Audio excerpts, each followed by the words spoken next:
فیصد کم پہ، یعنی ہم نے ان کو ڈسکاؤنٹ پہ ان سے تیل لینے کا معاہدہ کر لیا تھا.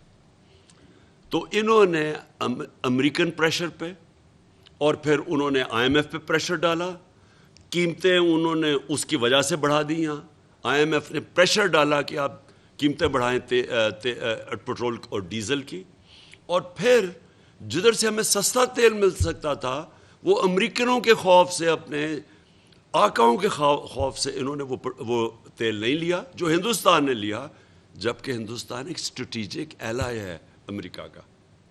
اس کے باوجود انہوں نے سستا تیل لیا اور آج اپنے قوم کو فائدہ پہنچائے. یہ ہے فرق ایک آزاد فارن پالیسی کا، ایک غلامانہ فارن پالیسی کا، جس کی وجہ سے انہوں نے یہ میرے خلاف سازش کی. اس مراسلے میں لکھا ہوا ہے کہ عمران خان روس کیوں کیا، لکھا ہوا ہے اس کے اندر انہوں نے. اور دوسری وجہ ہمارے پروٹیسٹ کی یہ تھی کہ ایک یہ کہ ہم کسی قسم ہم آزاد لوگ ہیں، ہمارا ملک بنا تھا لا الہ الا اللہ کے نام پہ. ہمارا نعرہ وہ یہ تھا کہ ہم سوائے اللہ کے کسی کے سامنے نہیں جھکتے. یہ ضروری نہیں ہوتا کہ بت کے سامنے جھکنا شرک ہے، یہ آپ خوف کے بت کے سامنے بھی شرک ہے، لالچ بھی شرک ہے. آپ جب بھی کسی سے ڈر کے اپنے ضمیر کو بیچتے ہیں، یہ سب شرک ہے. تو ہم تو اس کو کبھی مانیں گے نہیں، اس امپورٹڈ حکومت کو. اور اس لیے ہمارا پروٹیسٹ ایک وجہ یہ تھی. اور دوسرا پروٹیسٹ اس وجہ سے تھا کہ یہ وہ حکومت ہے جس میں 60% لوگ ضمانت پہ ہیں. یہ اس ملک کے کرپٹ ترین لوگ ہیں. میں نے 26 سال پہلے جب پالیٹکس شروع کی تھی، میں کرپشن کو لے کے آیا تھا پاکستان کے ایجنڈا پہ. میں نے ان دونوں کو جوائن کر سکتا تھا. میرے لیے تو بڑا آسان راستہ تھا، میرا تو بڑا نام تھا. میں تو چاہے پیپلز پارٹی جوائن کر لیتے یا نون لیگ، اگر مجھے شوق ہوتا پاور لینے کا. میں نے تب کہا کہ دونوں کرپٹ ہیں. کوئی لوگوں نے کہا جی بیوقوف ایسے پالیٹکس نہیں آتی جی، ایک سے دوستی کر کے یا دوسرا. میں نے کہا یہ دونوں کرپٹ ہیں 26 سال پہلے. اور یہ لوگ اتنی جد و جہد کے بعد جب ہم ان کو شکست دی دونوں کو، اور جب ہم اقتدار میں آئے، تو یقین کریں کہ ان کے اوپر جو کیسز تھے وہ سارے پرانے کیسز تھے. ہم نے نہیں بنائے کیسز، ہماری گورنمنٹ نے کیسز بنائے، سوائے وہ مقصود چپڑاسی کے اور ایف آئی اے کے کیس شہباز شریف کے اوپر اور ٹی ٹی کا کیس. باقی سارے ان کے کیسز ان کے اپنے دور کے کیسز ہیں. تو وہ کیسز بھی ان کی اتنی پاور تھی، اتنا ان کا انفلوئنس تھا مافیا کا، ان کی اتنی پینیٹریشن تھی پاکستان کے انصاف کے نظام پہ کہ وہ کیسز ہی نہیں ختم ہوتے تھے، وہ چلتے جاتے تھے آگے، کبھی بیل ہو جاتی تھی. اور اب یہ اگر سمجھتے ہیں کہ ان سزا یافتہ لوگ، جو کہ وہ سب سے بڑا سزا یافتہ جو مجرم ہے پاکستان کا، جو یہاں سے بھاگا ہوا ہے، وہ وہاں سے بیٹھ کے فیصلے کرے گا پاکستان کے، اس سے سارے بھاگے جاتے ہیں اس سے اس ملک کے فیصلے کروانے کے لیے. اور دوسرا باپ بیٹا دونوں سزا ہونی تھی ان کو. یہ جو 24 ارب روپے ایف آئی اے کے کیسز کے اندر ان کو سزا ہونے کا ٹائم تھا، کیسز کھینچتے رہے 1 سال تک. ان کو دونوں باپ بیٹا ضمانت پہ اگر یہ سمجھتے ہیں کہ ہم ان کو ایکسیپٹ کر لیں گے، میں آپ کو آج کہتا ہوں، میں نے آج اپنی ساری کور کمیٹی کے سامنے کہا، میں اپنی جان قربان کر دوں گا، میں کبھی ان کو ایکسیپٹ نہیں کروں گا. میں ان کے لیے آخری دم تک لڑنے کے لیے تیار ہوں. اور ہم نے آج یہ فیصلہ کیا ہے، آج ہم نے اپنا جائزہ لیا ہے، ہم نے پوری تیاریاں شروع کر دی ہیں. میں نے ان کو 6 دن کا ٹائم دیا تھا، اس کے بعد میں اناؤنس کروں گا کہ ہم پھر کب آ رہے ہیں اسلام آباد، اور انشاءاللہ اس باری تیاری کر کے آئیں گے. انہوں نے جو ہمارے ساتھ کیا، جس طرح کا تشدد کیا، جو انہوں نے گلو بٹ ہمارے خلاف استعمال کیے، جس طرح کے انہوں نے کیسز بنائے، سب کے اوپر، ہم سب کے اوپر کیسز بنا دیے، ایف آئی آر کاٹ دیے. کیونکہ ان چوروں کا یہی کام ہے. یہ جو مافیاز ہیں ان کا کام ہی یہ ہے کہ یا تو لوگوں کو خرید لو، جس طرح ججز کے اوپر وہ جو کوئٹہ بینچ کے اوپر بریف کیس لگتے تھے، جو سارے انہوں نے ٹیلی فون کال کر کے ججز سے وہ جسٹس قیوم سے فیصلے لے رہے ہیں، یہ شہباز شریف یا ان کی پارٹی والے. یا پھر سپریم کورٹ کو ڈنڈوں سے حملہ کر لو اگر وہ پیسے نہ مانگے، اگر جسٹس سجاد علی شاہ. یہ تو وہ مافیا ہے، یا پھر ٹیپیں بنا لو ججز کے اوپر اور ان کو ٹیپوں سے بلیک میل کرو. یہ تو وہ مافیا ہے جس کو سپریم کورٹ نے کہا تھا سسلین مافیا. تو یہ لوگ اب ہمارے اوپر کیسز بنائیں گے, کتنی ایف آئی آر کاٹیں گے. ہم نے فیصلہ کیا پہلے تو مارچ کی تیاری آج سے میں نے سب کو لگا دیا کہ ابھی سے اپنے اپنے حلقے میں جائیں اور تیاری کریں اب وہ کہ جو انہوں نے ہمارے سے کیا ہے اس کو ہم نے کیسے کاؤنٹر کرنا ہے, وہ ہم نے پورا پلان بنایا ہوا ہے.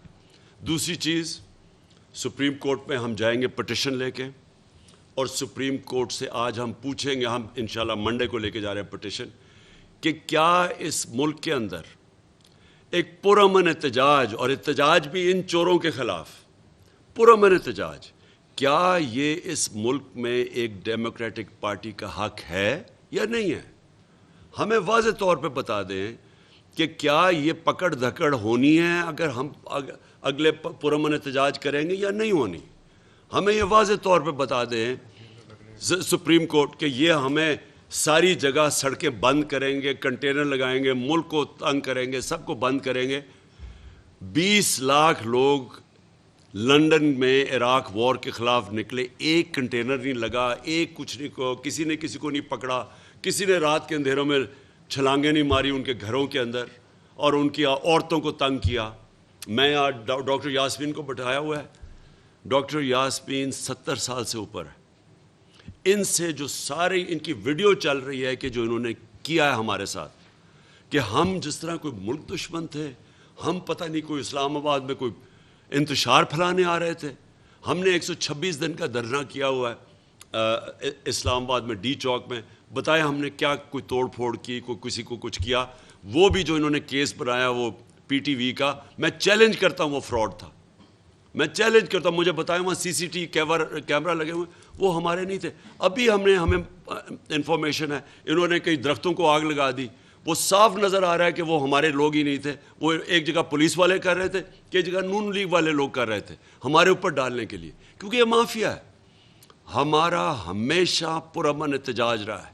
میں اگر پاکستان میں فیملیز کو بلا رہا ہوں, فیملیز کو کہہ رہا ہوں کہ آپ آئیں, اور فیملیز تھی رات صبح کے سارا راستہ جو میں اسلام آباد انٹر کیا 7 گھنٹے لگے, دونوں طرف سڑک کی تصویریں آپ کی, عورتیں کھڑی ہوئی ہیں, بچے ان لوگوں نے اٹھائے ہوئے ہیں. تو کیا ہم انتشار کرنے آ رہے تھے؟ تو ہم نے سپریم کورٹ کو انشاءاللہ منڈے کو جائیں گے. ہم نے سی سی پی اے لاہور اور وہ جو دوسرا ڈی جی آپریشنز ہے, ہم نے ان کے ڈی آئی جی آپریشن, ہم نے اس کے اگینسٹ عدالت میں جانا ہے, ان کے اگینسٹ ایف آئی آر کٹوانی ہے جو انہوں نے کیا. اسلام آباد کا جو آئی جی ہے, جو مجرم, اس کو سزا ہونے والی تھی لاہور کی سیف سٹی میں, اس نے بٹھایا ہے یہاں تاکہ یہ غلط کام کرے. ہم نے جن ہم نے نام لکھ رہے ہیں پولیس آفیسرز کے, ساروں کو ہم نے لے کے جانا ہے, ان کے اوپر ایف آئی آرز کاٹیں گے. ہم نے ان کو کبھی ان کے سارے نام سارے سوشل میڈیا پہ ان کی شکلیں ڈالیں گے جو انہوں نے اس ملک کے ساتھ کیا ہے. اور میں اپنے سپریم کورٹ کو, اپنی عدلیہ کو, دیکھیں یہ پاکستان کی جمہوریت کا اب امتحان ہے. کیا ہماری جمہوریت میں یہ آپ اجازت دیں گے کرنے کے لیے؟ کیا آگے اگر آپ پرامن احتجاج کے دروازے روکیں گے تو کیا ہم گھر میں چپ کر کے بیٹھ جائیں گے اور قبول کر لیں گے ان سب کو؟ کیا ہم بھیڑ بکری جو ہم ایکسیپٹ کر دیں گے ان چوروں کو, ان امریکنوں کے غلاموں کو؟ ہم تو نہیں کرنے لگے ان کو. ہمارے لیے کیا راستہ رہ جائے گا؟ میں بڑے ادب سے اپنی عدلیہ سے کہنا چاہتا ہوں کہ امتحان یہ آپ کا بھی ہے. ہم جا رہے ہیں آپ کے پاس, ہم سارے لیگل طریقے کریں گے, ہم ہائی کورٹس پہ جائیں گے. ہمارے انہوں نے لوگوں کو نیچے پکڑا اور جو تشدد کیا اور جو انہوں نے راستے میں کیا لوگوں کے ساتھ اور جو عورتوں کے ساتھ کیا, میں صرف جو عورتوں کے ساتھ, جو وکلا کے ساتھ کیا, وکیلوں کی بس ہے, وہ وکیل وہاں ہیں, صرف ان کے وہاں عورتیں وکیل بھی تھی, جس طرح انہوں نے پکڑ کے ان کو مارا ہے. یہ ہے شریفوں کا کلچر, یہ ہے ان ڈاکوؤں کا, چوروں کا, مجرموں کا. یہ وہ لوگ ہیں جو کہ ملک لوٹنے آتے ہیں اور پھر باہر بھاگ جاتے ہیں, جدھر انہوں نے اربوں اربوں روپیہ رکھا ہوا ہے. صرف آتے ہیں جب ان کو اب NRO ملے گا تو یہ انتظار ہے واپس آنے کی. اور میں اس کے بعد میں چاہوں گا کہ ڈاکٹر یاسمین آپ کے سامنے بات کریں, کیونکہ جو ان کے ساتھ انہوں نے کیا میں چاہتا ہوں ان کی زبان سے میری قوم سنیں. اس سے پہلے اب جو ساری قوم کو پہلے ہی پتا تھا, ہم تو پہلے کہہ بیٹھے تھے, اب انہوں نے کیا کیا آتے ساتھ ہی ملک کا تو بیڑا غرق کر دیا. آج جس ریٹ جو روپیہ گر رہا ہے, ان کے دور میں 6 ہفتے میں روپیہ گرا ہے. پاکستان کی تاریخ میں مجھے بتا دیں کہ کتنے چھوٹے ٹائم میں اتنی تیزی سے روپیہ گرا ہے. جو سٹاک ایکسچینج گری ہے, جو مہنگائی ہوئی ہے, جو پاکستان میں مہنگائی ہونے جا رہی ہے, یہ کبھی ہوئی ہے پہلے. اور جو پاکستان کی معیشت کا آگے جس طرف تباہی کی طرف جا رہا ہے, جو وہ سامنے جا رہا ہے, جو آگے حالات آ رہے ہیں اس ملک کے, جو ان سے کچھ سنبھالا نہیں جا رہا, فیصلے نہیں ہو رہے کیونکہ بندر بانٹ ہوئی ہوئی ہے. اچھا جی تم یہ وزارت پکڑ لو, تم ادھر سے کرو, تو کوئی فیصلے نہیں ہوتے ان کے. تو یہ جو ملک کے ساتھ آج ہو رہا ہے, میں صرف آج اپنے اداروں کو یہاں بیٹھ کے ایک پاکستانی ہوتے ہوئے, میں آج ایک پاکستانی ہوتے آپ سب کو کہہ رہا ہوں کہ یہ ملک جا رہا ہے تباہی کی طرف. اس ملک کو بچانے کے لیے صرف ہم نے کوئی ٹھیکہ نہیں لیا ہوا, یہ ساری قوم کا ذمہ داری ہے, یہ اداروں کی ذمہ داری ہے جو یہ سارا تماشا دیکھ رہے ہیں. اور یہ اگر اسی طرح چلتا رہا تو وہ سب ذمہ دار ہوں گے جنہوں نے الاؤ کیا اس طرح کے کرپٹ مجرموں کو, سزائے یافتہ لوگوں کو, ضمانت پہ لوگوں کو, جو 30 سال سے اس ملک کے اوپر قیادت کر, ان کو جو اوپر بٹھایا ہے, یہ سب ذمہ دار ہوں گے. میں بھی چاہتا ہوں کہ ڈاکٹر یاسمین صرف آپ یہاں بتا دیں کہ جو آپ سے ان سے کیا. جی میرا خیال ہے فوٹیج تو آپ ساروں نے دیکھ ہی لی ہوگی. اصل جو بات میں کرنا چاہتی ہوں, کانسٹیٹیوشن کے مطابق ایک خاتون کو اگر آپ نے اریسٹ بھی کرنا ہے یا پکڑنا بھی ہے تو آپ کے پاس لیڈی پولیس ہونی چاہیے. ہم ساری خواتین تھیں, کوئی لیڈی پولیس وہاں آپ کو, اگر آپ لوگ فوٹیج دیکھیں تو کوئی لیڈی پولیس